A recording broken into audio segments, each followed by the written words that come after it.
trapped together. The world outside the viewport was on fire.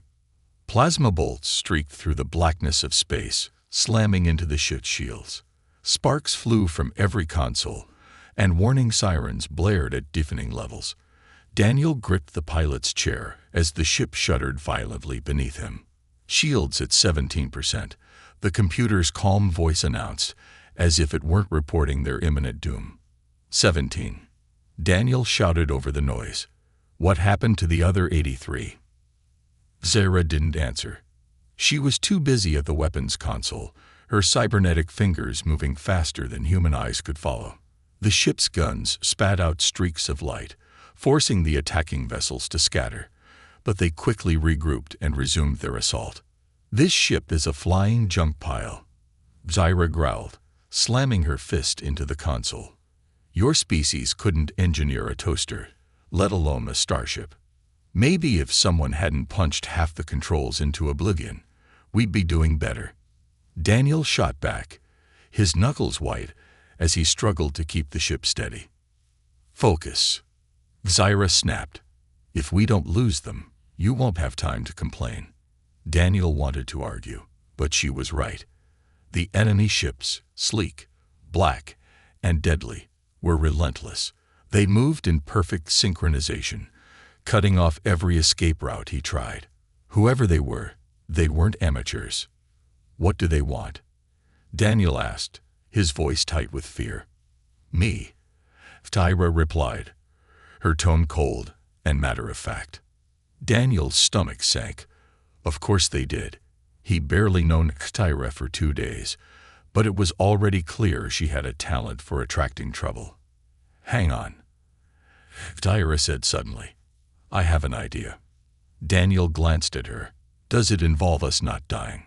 She ignored him and punched a series of commands into the console. A moment later, the ship veered sharply to the left, heading straight for a nearby planet. Daniel's eyes widened. Are you insane? We can't land there. It's marked as a no-go zone. Exactly, Tyra said, her lips curling into a wicked grin. No one will follow us. Daniel wasn't so sure. The planet below was a swirling mass of green and black, with jagged mountain ranges and dense, poisonous-looking clouds. He wasn't a scientist, but he was pretty sure no-go zone meant certain death. Brace yourself, Tyra warned. For what? Daniel asked, panicking. You didn't say anything about. The ship slammed into the planet's atmosphere, and the rest of his sentence turned into a scream. The controls shook violently, alarms blared, and flames licked at the edges of the viewport as they hurtled toward the surface. Pull up, Daniel shouted, yanking at the controls. Stop panicking, Tyra said, as calm as if they were on a leisurely stroll. She adjusted something on her panel, and the ship's descent evened out slightly, but only slightly. They broke through the clouds, and Daniel's heart sank. The landscape below was worse than he'd imagined. Sharp, jagged cliffs jutted out of the ground like teeth, and thick green fog covered everything else. This is your idea of a safe landing? Daniel asked, his voice rising. Safe is relative, Tyra replied. Just don't crash. Don't crash. That's your advice. Before she could answer, the ship's engines sputtered and died. They were falling now, the ground rushing up to meet them. Daniel closed his eyes and braced for impact. The crash was hard. Too hard. Daniel's head slammed against the console, and everything went black for a moment. When he came to, the cockpit was filled with smoke, and the sound of sparking wires filled his ears. Still alive? Tyra's voice cut through the haze. Daniel groaned and sat up, his head throbbing. Barely. Good, she said, already on her feet and scanning the surroundings through the viewport. We need to move. Now. Daniel blinked at her. Move? We just crashed. Shouldn't we? I don't know. Wait for rescue. Zara turned to him, her cybernetic eye glowing faintly. No one's coming to rescue us. And if we stay here, those hunters will finish what they started. Daniel sighed and pushed himself to his feet. Fine. Lead the way, Your Highness. They exited the wrecked ship into an alien nightmare. The air was thick and heavy, filled with a strange metallic taste that made Daniel's skin crawl. The ground was uneven, covered in strange, pulsating plants that emitted faint, eerie glows. "This place is giving me all kinds of bad vibes," Daniel muttered. "Stay close," Zaira ordered. "The traps here don't discriminate." "Traps," Daniel repeated, but before he could get an answer, the ground beneath him shifted. With a loud clang, a hidden mechanism activated, and the ground fell away beneath their feet. They plunged into darkness, landing in what felt like a metal tunnel. Daniel groaned, rubbing his back. "You could have warned me." "I did," Zaira said, standing and scanning the area. Her tone shifted to something more serious. "We're in a labyrinth. Ancient tech. Dangerous. Keep your wits about you." "A labyrinth," Daniel repeated, his voice rising. "You mean, like, booby traps?" Zaira didn't answer. She was already moving forward, her cybernetic eye scanning for threats. Daniel sighed and followed. "Great, just great. I really hope this marriage comes with hazard pay." As they ventured deeper into the labyrinth, the air grew colder, and the walls began to hum faintly, as if alive. Daniel couldn't shake the feeling that they were being watched. "What's the plan?" he asked nervously. "Simple," Zaira replied. "We survive. The labyrinth's secrets." The walls were breathing. At least, that's how it looked to Daniel. The sleek, metallic panels pulsed faintly, shifting in and out like lungs exhaling. A soft, rhythmic hum echoed through the labyrinth, accompanied by a faint blue glow that seemed to come from everywhere and nowhere at once. "I'm telling you, the walls are alive," Daniel whispered, his voice shaky. "They're not alive," Zaira replied without looking back. Her cybernetic eye scanned the passage ahead, its red glow cutting through the dim light. "It's biomechanical technology. Ancient. Adaptive. It responds to movement." "Great," Daniel muttered.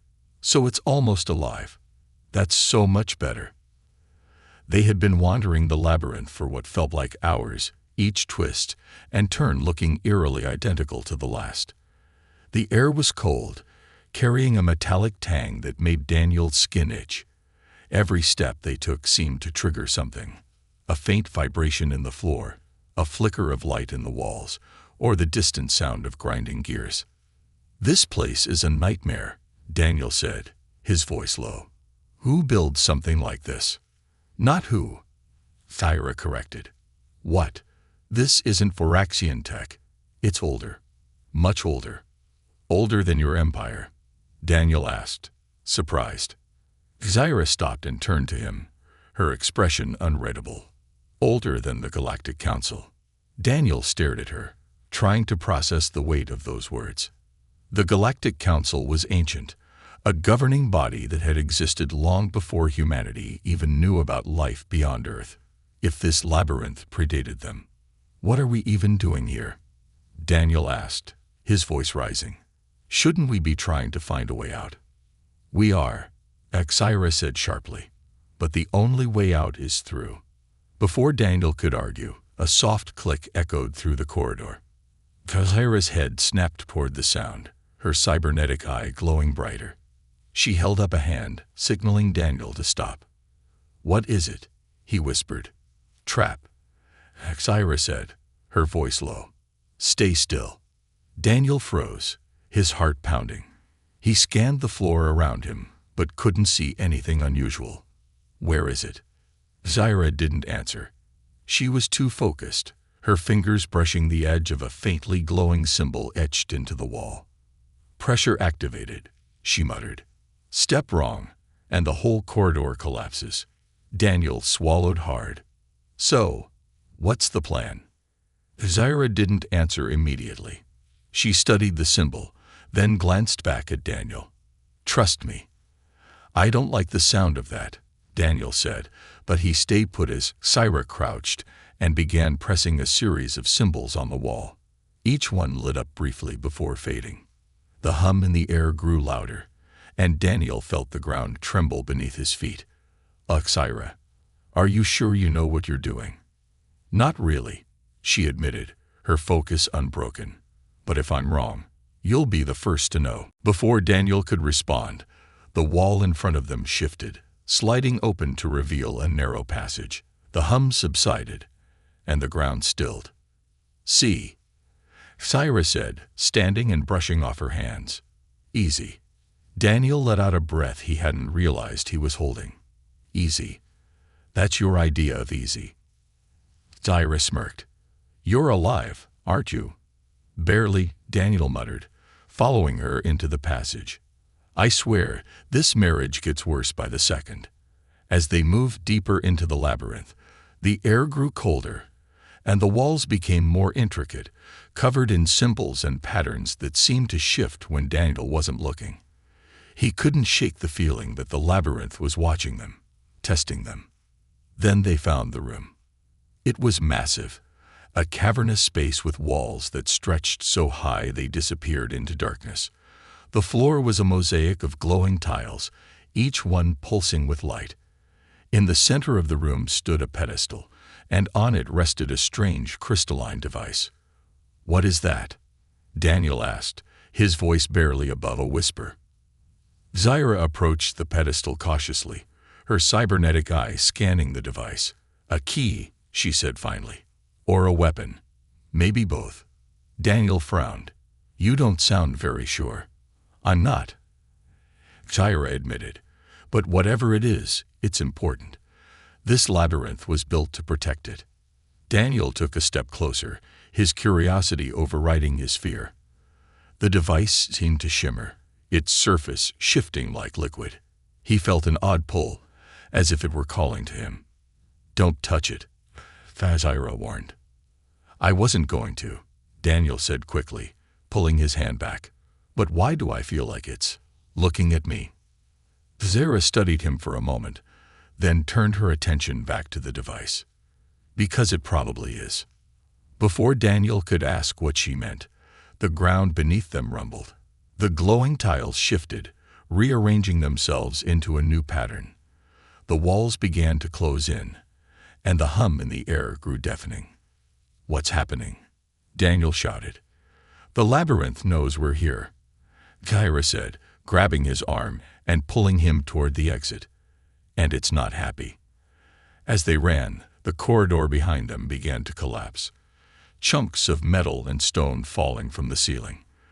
The walls shifted, trying to trap them, but Syra's quick reflexes and Daniel's desperate sprinting kept them just ahead of the destruction.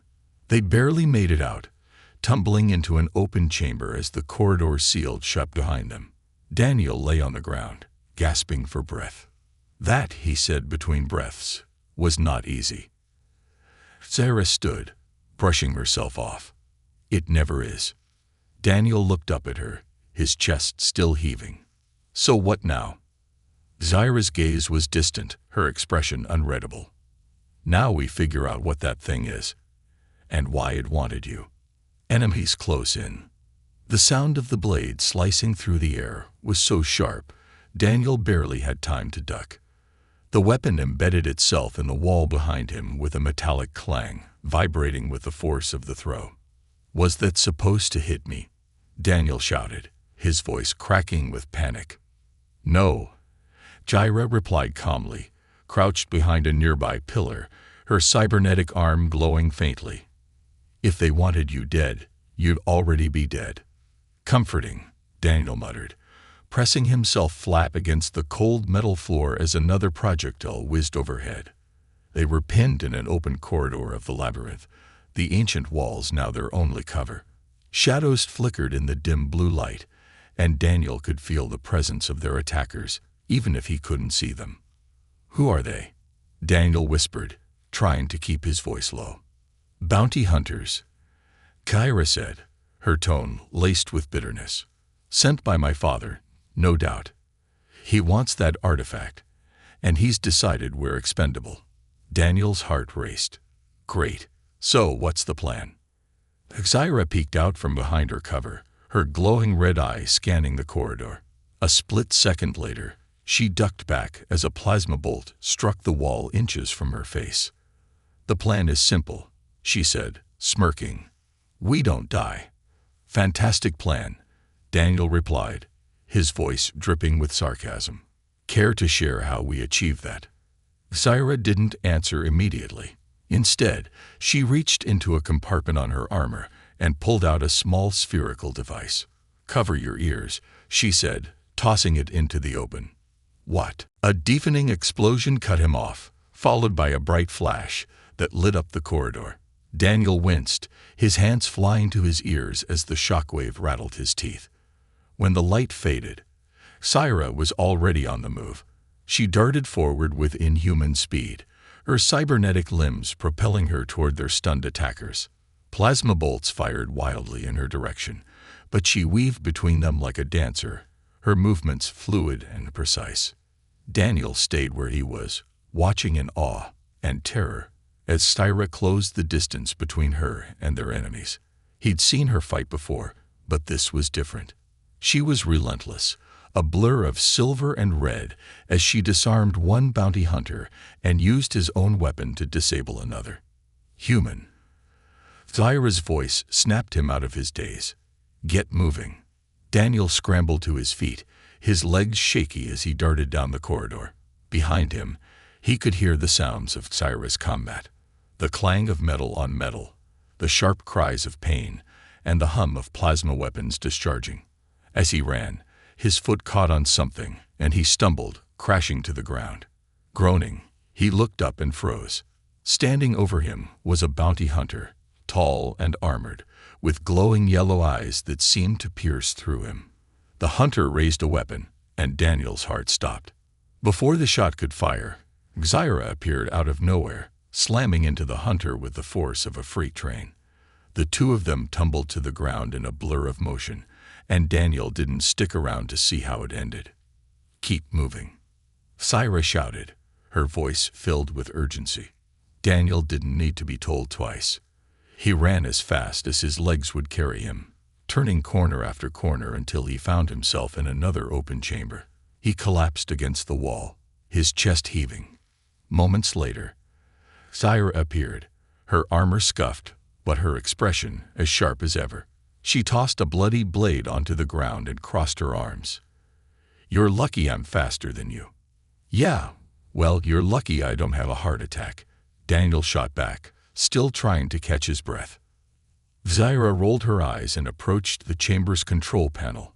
Her cybernetic fingers danced across the surface, bringing up a holographic map of the labyrinth. "What are you doing?" Daniel asked. "Tracking the rest of them," Zyra said. "They'll regroup soon. We need to be gone before that happens." Daniel frowned, stepping closer to look at the map. "Wait, is that?" He pointed to a blinking dot near the center of the map. "That's where the artifact is, isn't it?" Zyra nodded. "It's also where they're headed." Daniel hesitated, his stomach churning. "So what do we do? Go after it or run?" Zyra turned to him, her expression serious. "We don't have a choice. If they get to it first, they'll take it back to my father, or worse, sell it to the highest bidder. Either way, the galaxy is screwed." Daniel sighed, running a hand through his hair. "I really miss being a boring diplomat." Zyra smirked. "You were never boring, just inexperienced." Before Daniel could respond, the map flickered, and a new warning appeared. Multiple signals were closing in on their position. "They're coming," Zyra said, grabbing her weapon and turning toward the exit. "Stay close, human. This isn't over." Daniel nodded, gripping the small blaster she'd given him earlier. As they disappeared into the shadows of the labyrinth, he couldn't shake the feeling that they were walking straight into a trap. The King's betrayal. The hologram flickered to life, casting an eerie blue glow across the room. Daniel stared at the towering figure that materialized before them, a massive Voraxian male clad in ornate armor, his face half hidden beneath a ceremonial mask. Despite the distortion of the hologram, his presence was overwhelming. This was King Vorak, ruler of the Voraxian Empire and Cyrus' father. "Daughter," the king's voice boomed, reverberating through the chamber. It was calm, almost soothing, but the menace beneath it was unmistakable. "You've disappointed me for the last time." Daniel shot a glance at Tyra. She stood rigid, her fists clenched at her sides. Her cybernetic eye glowed faintly, betraying the storm of emotions she usually hid so well. "I didn't realize you still cared enough to be disappointed," Thyra said, her voice sharp and defiant. The king tilted his head slightly. "You misunderstand. This is not about care. This is about consequences." Daniel felt a chill run down his spine. The king wasn't speaking to Thyra as a father. He was speaking to her as a ruler preparing to crush a rebellion. "What do you want?" Thyra demanded, stepping forward. "You sent bounty hunters, and they failed. You sent your fleet, and we're still standing. So what's next, father? Going to finish the job yourself?" The king's lips curled into a cruel smile. "I don't need to. You'll bring about your own destruction soon enough. But before that happens, I'll take back what's mine." Daniel frowned, stepping forward despite himself. "What are you talking about?" The king's gaze shifted to Daniel, and for a moment, Daniel felt as if he were being dissected under that cold, calculating stare. "Ah, the human," the king said, his tone dripping with disdain. "Your kind is amusing. So fragile, so eager to please. And yet, here you are, meddling in affairs far beyond your comprehension." "Yeah, well," Daniel said, crossing his arms, "we humans have a knack for sticking our noses where they don't belong. Comes with the whole survival thing." Zyra smirked faintly at his words, but the king wasn't amused. His gaze returned to her. "The artifact you carry belongs to the Voraxian Empire. Return it to me, and I may consider sparing your lives." Zyra laughed bitterly. "Spare us? Don't insult me. We both know you won't stop until I'm dead." "Perhaps," the king admitted, "but consider this. Every step you take with that artifact in your possession draws the council's attention. They already view you as a threat, Zyra. It won't be long before they send their enforcers after you." "Let them come," Tyra said coldly. "I'm not afraid of them. Or you." The king's hologram flickered, his expression hardening. "Brave words, daughter. But bravery without power is nothing more than foolishness." Before Zyra could respond, the hologram cut out abruptly, leaving the room in silence. Daniel exhaled slowly, realizing he'd been holding his breath. "Well, that was fun," he muttered. "Your dad really knows how to make an impression." Tyra didn't respond. She stood motionless, her jaw tight, and her eyes fixed on the spot where the hologram had been. "Kavira," Daniel said cautiously. "You okay?" She turned to him, her expression unreadable. "He's right." Daniel blinked. "Wait, what?" "He's right," Tyra repeated, her voice low. "The council already sees me as a threat. If they find out what we've uncovered, what the artifact can do, they'll hunt us down. And if my father gets his hands on it..." She trailed off, her gaze darkening. Daniel frowned. "What can it do?" Zyra hesitated, then walked over to the artifact resting on a nearby platform. It pulsed faintly, its crystalline surface shifting in the dim light. "It's more than a key," she said.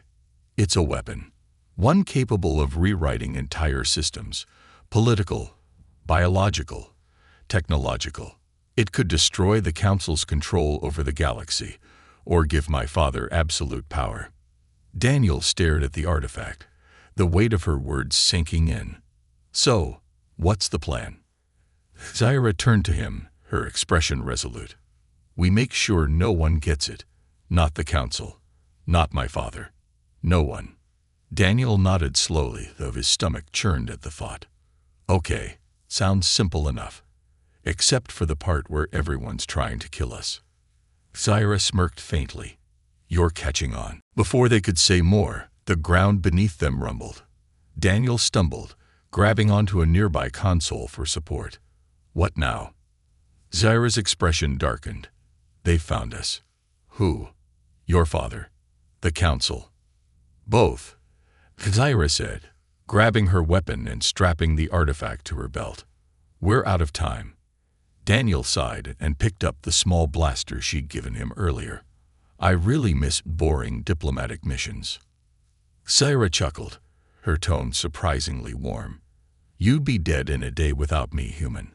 Probably, Daniel admitted. But I'm starting to think I'll be dead with you too. She clapped him on the shoulder. Then let's make it count. As the walls around them trembled and the sound of approaching ships grew louder, Daniel couldn't help but wonder if they'd just stepped into a battle they couldn't win. Humanity's gamble. The Voraxian King's flagship loomed above the planet like a predator circling its prey. Its shadow stretched across the landscape, casting everything in an ominous darkness. Inside the hybrid ship, Daniel gripped the edge of his seat, sweat dripping down his face as alarms blared around him. The enemy fleet had surrounded them, and their shields were already on the verge of collapse. This is bad, he muttered, staring at the tactical display that showed a dozen red dots converging on their position. This is really, really bad. Across the cockpit, Zyra stood at the weapons console, her cybernetic fingers flying over the controls. Stop panicking, she said sharply. We're not dead yet. Yeah, give it another 5 seconds. Daniel shot back, flinching as the ship rocked violently under another barrage of fire. Sparks rained down from the ceiling, and the lights flickered ominously. Zyra turned to him, her crimson eye glowing brighter than usual. You wanted to prove humanity belonged in the galaxy, right? Well, now's your chance. Daniel frowned. How exactly does getting vaporized prove anything? It proves you're willing to fight. Zyra said, her tone colder than he'd ever heard it. Even when the odds are impossible. Daniel opened his mouth to respond, but the ship's computer interrupted. Incoming hail from the Voraxian flagship. He froze.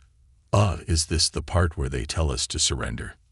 No, Zyra said, her lips curling into a grim smile. This is the part where my father gloats. She pressed a button, and the king's hologram appeared in the center of the cockpit. His face was a mask of cold arrogance as he surveyed the damage to their ship. Daughter, he said, his voice dripping with mock concern. You're looking cornered. Zyra crossed her arms. Enjoying the view, father. The king smirked. Immensely. It's not every day I get to witness the end of a failed experiment. Daniel bristled at the insult, but Zyra remained unfazed. You can stop pretending you've won, she said. We both know you don't have the artifact yet. True, the king admitted, but I will soon. Your shields won't last much longer, and when they fall, I'll take what's mine. And you, my dear, will finally learn the cost of defiance. Daniel couldn't stay silent any longer. You talk a lot for someone who's about to lose. The king's eyes narrowed, his attention shifting to Daniel. Ah, the human. I admire your courage, even if it is misplaced. Tell me, do you truly believe you can outwit an empire? Daniel swallowed hard, but didn't back down.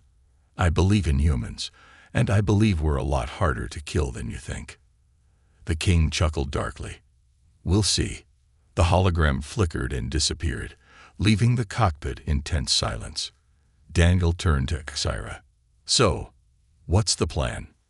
Zyra didn't answer immediately. She stared out the viewport, watching as the enemy ships tightened their formation. Then she looked at him, her expression fierce. We hit them where it hurts. Daniel blinked. You mean attack? With what? A strongly worded message. With this, Zyra said, holding up the artifact. Its crystalline surface pulsed faintly, as if alive. It's not just a weapon, it's a signal. If we overload it, it'll release a pulse strong enough to disable every ship in the fleet. Daniel's eyes widened. Including ours. Zyra nodded. Including ours. Great, Daniel muttered. So we'll be sitting ducks. For a moment, Exira admitted. But the pulse will also reveal the king's true intentions to the council. Once they see what he's after, they won't just come after us. They'll come after him. Daniel hesitated, the weight of her words sinking in. This wasn't just a gamble, it was suicide. But as he looked at Syra, he saw the determination in her eyes. She was willing to risk everything, not just for herself but for the galaxy. Okay, he said finally. Let's do it. Zara handed him the artifact. You'll need to interface with it. Your DNA will stabilize the pulse. Of course it will, Daniel muttered, taking the device with trembling hands. Because why not? Zara smirked faintly and turned back to the console. Get ready. The moment the pulse hits, we'll need to eject the core and abandon ship. Daniel's heart pounded as he connected the artifact to the ship's systems. The cockpit lights flickered, and the hum of the artifact grew louder. This thing isn't going to blow up in my face, is it? Not if you do it right, Exira said. Great, Daniel muttered. No pressure. The enemy ships opened fire again, and the cockpit shook violently. Warning sirens blared, and the tactical display showed the shields at critical levels. Hurry up, human, Syra shouted.